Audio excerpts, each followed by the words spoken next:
అండి. ఈరోజైతే మా సండే స్పెషల్ ఏంటో తెలుసా? నాన్ వెజ్ అయితే కాదండి, నాన్ వెజ్ని మరిపించే ఆహా ఇదేమనుకుంటున్నారండి, క్యాలీఫ్లవర్ పకోడా అండి.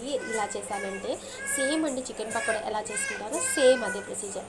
నేనైతే అదే ఫాలో అయిపోయాను.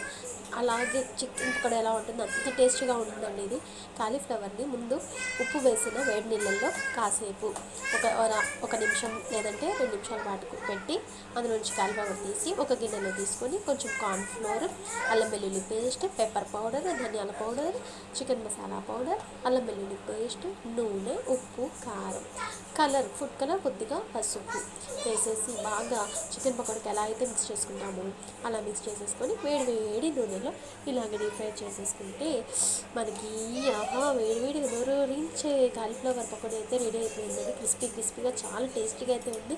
ఆనియన్తో తింటే ఇంకా అద్దరిపోతుందండి.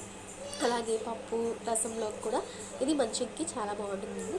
ట్రై చేసి చూడండి. Happy Sunday to all. Good night.